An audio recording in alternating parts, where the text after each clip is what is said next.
अस्सलाम वालेकुम।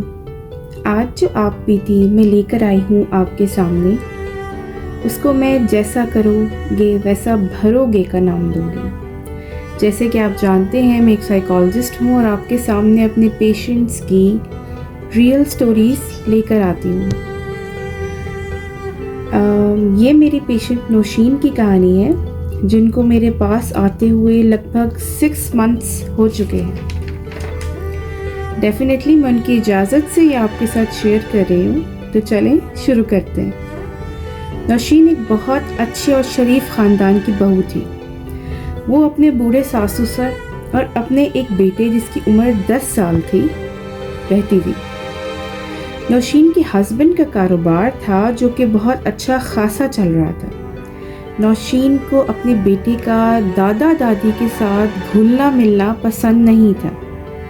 वो हमेशा अपने बेटे को मना करती रहती, अपने मासूम 10 साल के बच्चे को ये कहती कि दादा दादी बीमार हैं, तुम्हें उनकी बीमारियां लग जाएंगी। जहाँ भी उसको मौका मिलता अपने सास ससुर को बेइज्जत करती और अपने शौहर को भी उसके माँ बाप के बारे में उल्टा सीधा बोलती रहती कि ये लोग हर वक्त मुझे तंग करते हैं और हमारे बच्चे को भी बिगाड़ रहे हैं। नौशीन के हस्बैंड हसन भी अपनी बीवी की बातों पर आंख बंद करके यकीन करते, बगैर ये सोचे समझे कि ये मेरे वालिदैन हैं, उनको मैं नौशीन से ज़्यादा बेहतर जानता हूँ। हसन के वालिद साहब जो थे, उन्होंने अपनी पेंशन से कुछ पैसे बचाए ताकि दोनों मियाँ बीवी उम्रे पर जा सकें। ये बात जब नौशीन को पता लगी और उसने बीमार होने का ड्रामा किया और अपने शौहर से कहा कि तुम्हारे माँ बाप के पास बहुत पैसे हैं, उनसे ले लो मेरे इलाज के पैसे।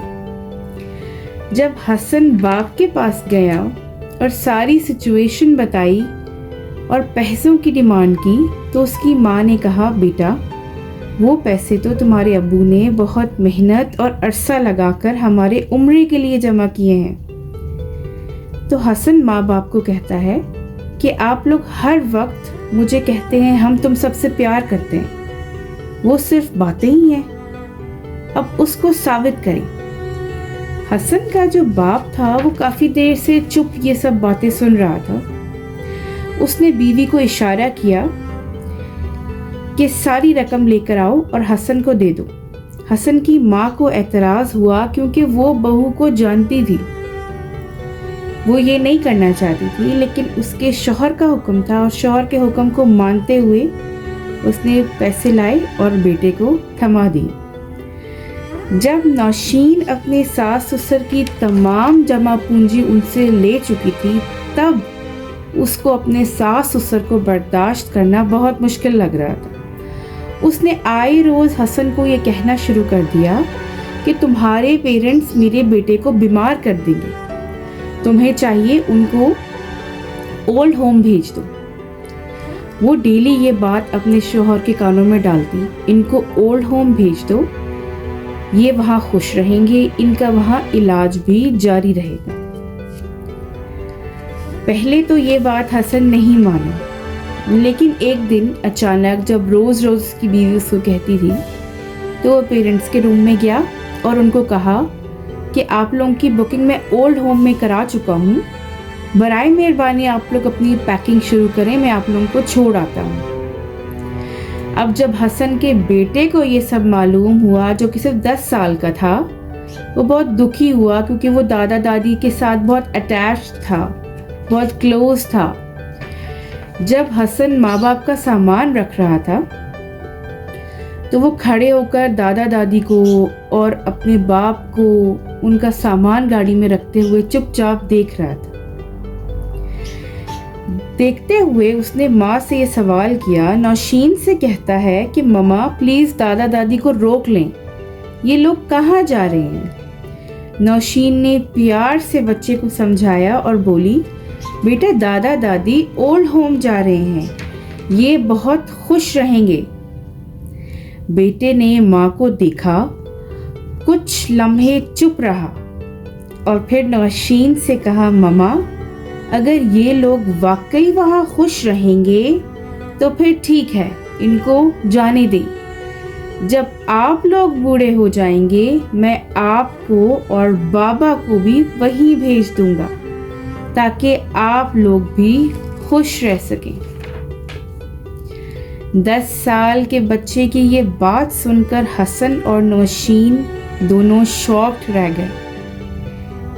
دونوں ایک دوسرے کو دیکھتے رہ گئے اور اچانک سے جیسے ان کو کسی نے جھنجھوڑ کر غفلت کی نیند سے جگا دیا ہو، وہ دونوں پھوٹ پھوٹ کر رونے لگے اور ماں باپ سے معافی مانگنے لگے۔ ان سے معافی مانگی، ان کو اپنے پاس روک لیا۔ نوشین جو میری پیشنٹ تھیں، انہوں نے ان کے اوپر بہت ظلم ڈھائے تھے۔ ظلم صرف یہ نہیں ہوتا ہے کہ آپ ڈنڈا اٹھائیں گے اور کسی کو ماریں گے۔ آپ اپنے پیرنٹس سے اونچی آواز میں بات کرتے ہیں یا ان کو بے عزت کرتے ہیں، وہ بھی ظلم میں آتا ہے۔ اس کے بہت سے مظالم تھے۔ اس نے ان سے معافی مانگی اور معافی مانگنے کے بعد ان کو اپنے پاس روک لیا کیونکہ وہ دونوں اپنے کیے پر بہت شرمندہ تھے۔ جو بات ایک 30-35 سال کا انسان نہیں سمجھ سکتا تھا، وہ ایک 10 سال کے بچے کی معصوم بات نے ان کو سمجھا دیا تھا۔ آپ کے سامنے یہ سٹوری میں رکھتی ہوں، آپ مجھے کمنٹس میں بتائیے گا کہ آپ کا اس سٹوری کے بارے میں کیا خیال ہے۔ بہت شکریہ، اللہ حافظ۔